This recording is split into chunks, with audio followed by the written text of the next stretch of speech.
టమాటా ఏ సీజన్లోనైనా లభిస్తుంది. ఇది నిత్య పంట. మార్కెట్ను అంచనా వేసి దఫదఫాలుగా నాటుకుంటే ధరల ఆటుపోట్ల నష్టాన్ని అధిగమించవచ్చు. అలాగే ఆయా ప్రాంతాలకు అనువైన రకాలను ఎంచుకోవటమే కాకుండా మేలైన యాజమాన్యం చేపడితేనే అధిక దిగుబడులు సాధించవచ్చు. ఖరీఫ్ టమాటా సాగులో పాటించాల్సిన సమగ్ర యాజమాన్యం గురించి తెలియజేస్తున్నారు ఘంటసాల కృషి విజ్ఞాన కేంద్రం శాస్త్రవేత్త మంజువాణి.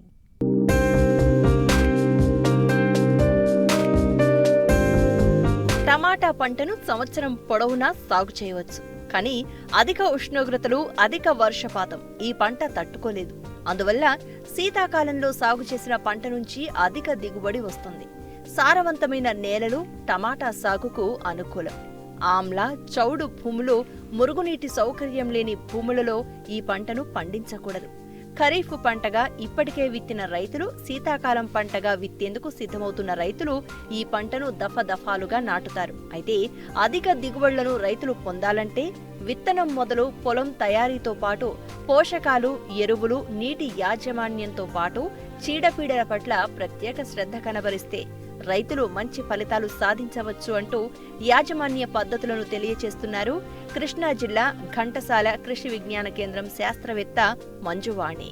ఇవాళ చూసుకున్నట్లయితే మనం టమాటాలో ఉత్తమ యాజమాన్య పద్ధతులను చూసుకున్నట్లయితే ప్రస్తుత పరిస్థితుల్లో మార్కెట్లో టమాటాకి ఎంత గిరాకీ ఉందో అందరూ చూస్తూనే ఉన్నారు. ఇటువంటి టమాటా పంటకు ఎటువంటి ఉత్తమ యాజమాన్య పద్ధతులను అనుసరించి అధిక దిగుబడిని మరియు నాణ్యత గల దిగుబడిని సాధించుకోవచ్చు అనేది చూసుకున్నట్లయితే విత్తన మోతాదు, విత్తన శుద్ధిని చూసుకున్నట్లయితే మనకి టమాటాలు సంకర రకాలకైతే 60 నుండి 70 గ్రాములు, అదే సూటి రకాలకైతే 200 గ్రాములు ఎకరానికి విత్తన మోతాదు అనేది అవసరం అవుతుంది. విత్తన శుద్ధి అనేది ఖచ్చితంగా చేయవలసిన అవసరం ఉంది. విత్తన శుద్ధి చేయడం కోసం మొదటిగా ఒక శిలీంద్ర నాశినితోటి 1 కిలో విత్తనానికి క్యాప్టాన్ కానీ, థైరామ్ కానీ, మెటలాక్సిల్తో కానీ విత్తన శుద్ధి చేయవలసిన అవసరం ఉంటుంది. విత్తన శుద్ధి శిలీంద్ర నాశినితో చేసిన తర్వాత పురుగు మందుతోటి 1 కిలో విత్తనానికి 5 గ్రాములు ఇమిడాక్లోప్రిడ్తో విత్తన శుద్ధి చేసుకోవాల్సిన అవసరం ఉంటుంది. ఏదైనా జీవ శిలీంద్ర నాశనంతో కూడా చేసుకోవాలనుకున్నట్లయితే 3 నుండి 4 గంటల తర్వాత లేదా విత్తే ముందు మనం 5 గ్రాములు ట్రైకోడర్మా విరిడేతో కూడా విత్తన శుద్ధి అనేది చేసుకోవాల్సిన అవసరం అనేది ఉంటుంది. విత్తన శుద్ధి చేసుకున్న తర్వాత మనకి ప్రధానంగా నారుమళ్ళు వేసుకోవడానికి మనకి ఎకరా పొలానికి 4/1 చదరపు మీటర్ల విస్తీర్ణం గల 10 నారుమళ్ళు అనేవి ఒక ఎకరానికని అవసరం అవుతూ ఉంటాయి. ఈ నారుమళ్ళలో విత్తనాన్ని 10 సెంటీమీటర్ల వెడంతో 1 నుండి 1.5 సెంటీమీటర్ల లోతులో విత్తనాన్ని మనం పెట్టవలసి ఉంటుంది. విత్తనాన్ని పెట్టిన తర్వాత వెంటనే కొంచెం లైట్గా తేమని ఇవ్వాల్సిన అవసరం ఉంటుంది. తర్వాత విత్తనాన్ని అధిక వేడి నుంచి కానీ, పక్షుల నుంచి కానీ రక్షించడానికి పైన మల్చ్ షీట్ అని వరిగడ్డితో కానీ దేంతో అయినా కప్పి ఉంచినట్లయితే కొంచెం అది రక్షణంగా పనిచేస్తూ ఉంటుంది. తర్వాత మొలక వచ్చిన తర్వాత 3 నుంచి 4 రోజుల తర్వాత వరిగడ్డిని తీసివేసి మనం రోజువారీగా నీటిని ఇచ్చుకోవటము, తర్వాత ఏమైనా శిలీంద్ర నాశిని కానీ, రసం పీల్చే పురుగులను కానీ తగ్గించుకోవడానికి కానీ చర్యలు అనేవి మనం తీసుకోవచ్చు. జనరల్గా మనకి నారుమళ్ళలో నారుకుళ్ళు అనేది గమనించడం జరుగుతుంది. ఈ నారుకుళ్ళను తగ్గించుకోవడం కోసం 2 నుండి 3 వారాలప్పుడు కాపర్ ఆక్సీక్లోరైడ్ 3 గ్రాములతో పిచికారీ చేసుకోవచ్చును. తర్వాత మనం రసం పీల్చే పురుగుల ఉధృతిని కూడా తగ్గించుకోవడానికి కోసం ఒక్కొక్క మడికి 10 గ్రాములు కార్బోఫ్యూరాన్ గుళికలు వేసుకున్నట్లయితే రసం పీల్చే పురుగుల ఉధృతిని కూడా మనం తగ్గించుకోవచ్చును. ఇప్పుడు ప్రోట్రే పద్ధతుల్లో కూడా మనం విత్తనాన్ని పెంచుకోవచ్చును. నారుమడిని షేడ్ నెట్లలో వేసుకొని దాన్ని ప్రధాన పొలంలో నాటుకోవచ్చును. తర్వాత ప్రధాన పొలంలో నాటుకునేటప్పుడు కాలాన్ని అనుసరించి, అంటే శీతాకాలం పంట, వేసవకాలం పంట, వర్షాకాలం పంట అనేది అనుసరించి దాన్ని బట్టి మనం మొక్కల మధ్య, వరుసల మధ్య దూరం అనేది నిర్ధారితమవుతుంది.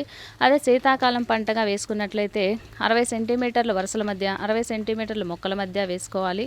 అదే వర్షాకాలం పంటగా వేసుకున్నట్లయితే 60 సెంటీమీటర్లు వరుసల మధ్య, 45 సెంటీమీటర్ల మొక్కల మధ్య మనం పెట్టుకోవాలి. వేసవకాలం పంటగా అయితే 45 సెంటీమీటర్ల వరుసల మధ్య, 30 సెంటీమీటర్ల మొక్కల మధ్య వేయడం అనేది మనకి సరిపోతుంది. టమాటా సాగులో నీటి యాజమాన్యంతో పాటు ఎరువుల యాజమాన్యం ఎంతో కీలకం.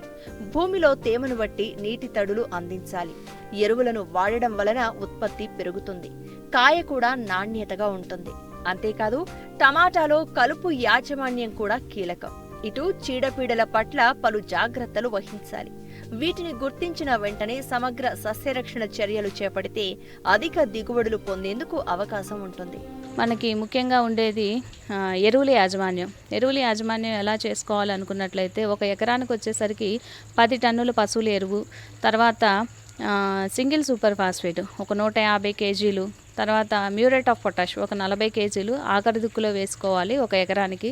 తర్వాత ఒక 60 కేజీల నత్రజనిని 3 సమపాళ్లుగా చేసుకుని 30 రోజులకు ఒకసారి, 45 రోజులకు ఒకసారి, 60 రోజులకు ఒకసారి పైపాటుగా వేసుకున్నట్లయితే మనం నత్రజనిని కూడా మొక్కకి అందించవచ్చును. తర్వాత టమాటాలో మనకి ప్రధానమైన సమస్య కాయ పగుళ్ళు అనేవి వచ్చే అవకాశం అనేది ఉంటుంది కాబట్టి జనరల్గా బోరాన్ కానీ జింక్ కానీ వాటి యొక్క లోపాలు అనేవి రాకుండా ఉండటం కోసం మనం ఆఖరి దుక్కులోనే 10 కిలోల బోరాక్స్ని వేసుకోవటం, 10 కిలోల జింక్ని మనం ఆఖరి దుక్కులో వేసుకున్నట్లయితే బోరాన్ యొక్క లోపాన్ని, జింక్ యొక్క లోపాన్ని మనం అధిగమించుకోవచ్చు. అలాగే మనం పూత దశలో ఒక 20 గ్రాముల యూరియాని పిచికారీ చేసుకున్నట్లయితే 15 నుంచి 20% దిగుబడిని ఎక్కువగా పొందవచ్చును. అంతేకాకుండా మనం ఈ జింక్ సల్ఫేట్ని ఒక 5 గ్రాముల లీటర్ నీటికి కలిపి 25 రోజులకు ఒకసారి, 35 రోజులకు ఒకసారి పిచికారీ చేసుకున్నట్లయితే దిగుబడిలో పెరుగుదలను మనం గమనించుకోవచ్చు. తర్వాత ఉష్ణోగ్రతల్లో తేడా వల్ల కానీ, మనం ఆచరించే నీటి యాజమాన్యంలో లోపాల వల్ల కానీ పూత రాలిపోయే సమస్య కూడా గమనించుకోవచ్చు. ఈ పూత రాలిపోయే సమస్యను తగ్గించుకోవడం కోసం మార్కెట్లో నాఫ్థలిన్ ఎస్ట్రిక్ యాసిడ్ ప్లానోఫిక్స్ అనే వ్యావహారిక నామంతో దొరుకుతూ ఉంది. దీన్ని 1 ml 4.5 లీటర్ల నీటికి పిచికారీ చేసుకోవాలి. దీనివల్ల కొంతవరకు పూత రాలే సమస్య కూడా మనకి తగ్గుముఖం పడుతుంది. తర్వాత కలుపు యాజమాన్యాన్ని చూసుకున్నట్లయితే మనకి పిండి మిత్తాలిన్ తేలికపాటి నేలలకైతే 1 లీటరు, బరువు నేలలకైతే 1.2 లీటర్ల పిండి మిత్తాలిన్ మనం నాటిన 48 గంటలకి పిచికారీ చేసుకున్నట్లయితే కొంతవరకు కలుపును మనం తగ్గించుకోవచ్చు. తర్వాత మెట్రిబిజన్ 300 గ్రాములు 200 లీటర్ల నీటికి కలిపి 15 రోజులకు వేసుకున్నట్లయితే కలుపును మనం కొంతవరకు నివారించుకోవచ్చు. తర్వాత నీటి యాజమాన్యాన్ని చూసుకున్నట్లయితే వాతావరణ పరిస్థితులు, నేలలోని తేమ, నేల రకాన్ని బట్టి మనం ఎక్కువ ఇరిగేషన్ అనేది ఇచ్చినట్లయితే కాయ పగుళ్ళు వచ్చే అవకాశం అనేది ఉంటుంది. కాబట్టి నీటి యాజమాన్యం అనేది మనం చాలా జాగ్రత్తగా చూసుకొని రెగ్యులర్గా ఎప్పటికప్పుడు నీటిని అనేది ఇవ్వాల్సిన అవసరం ఉంటుంది. సస్యరక్షణ చర్యలను చూసుకున్నట్లయితే కాయతొలుచు పురుగు అనేది చాలా ఇబ్బందికరంగా ఉంటుంది. ఈ కాయతొలుచు పురుగు అనేది ఆకులపైన, కొమ్మలపైన కూడా ఫస్ట్ తినివేస్తూ ఉంటుంది. కాయలు ఏర్పడిన తర్వాత కాయల లోపలికి చొచ్చుకుపోయి కాయ లోపల ఉన్న పదార్థాన్ని కూడా తినివేయడం జరుగుతుంది. దీనివల్ల దిగుబడి మీద చాలా ఎక్కువ ప్రభావం అనేది చూపుతుంది. కాబట్టి కాయతొలుచు పురుగుని మనం కేవలం కెమికల్సే కాకుండా సస్యరక్షణ చర్యలు అన్నిటినీ పాటించవలసిన అవసరం ఉంటుంది. దీనికోసం మనం ప్రధానంగా మనకి ఈ ట్రాప్ క్రాప్ అంటారు, ఎర్ర పంట. దీనికోసం బంతిని మనం వాడుకోవచ్చు. ప్రతి 16 వరుసల టమాటాకి 1 వరుస బంతి పంటను వేసుకోవాల్సి ఉంటుంది.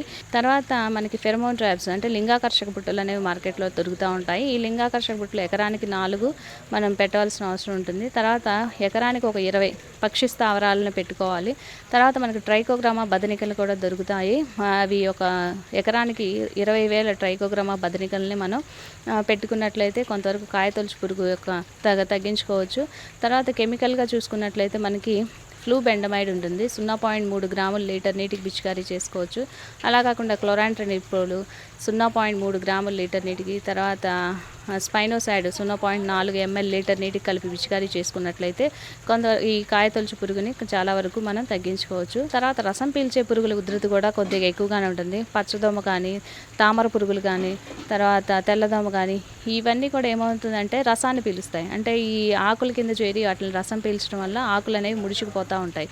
దీనివల్ల కూడా మనకి మొక్క యొక్క పూత రాలిపోవటం, కాయలు సరిగా ఏర్పడిపోవటం ఇవన్నీ కూడా జరుగుతూ ఉంటాయి. కాబట్టి రసం పీల్చే పురుగుల ఉధృతిని తగ్గించుకోవడం కోసం మనం ఒక ఎకరానికి ఒక 10 పసుపు రంగు జిగురు అట్టలు అయితే ఒక 10 తెల్లదోమను నియంత్రించడానికి, అదే తామర పురుగుల నియంత్రణకు ఒక 10 నీలం రంగు జిగురట్లు ఎకరానికి పెట్టుకున్నట్లయితే మనం కొంతవరకు రసం పీల్చే పురుగుల ఉధృతిని కూడా మనం తగ్గించుకోవచ్చు. వీటితో పాటుగా పురుగు మందులైన పిచికారీ చేసుకోవడానికి ఎస్టామిప్రైడ్ 0.3 గ్రాముల లీటర్ నీటికి, డైమిథియేట్ 2 ml లీటర్ నీటికి, లేదా ఫిప్రోనిల్ 2 ml లీటర్ నీటికి, ఇలా మన అంతర్వాహి క్రిమి సంహారక మందులను మనం వాడుకోవచ్చును.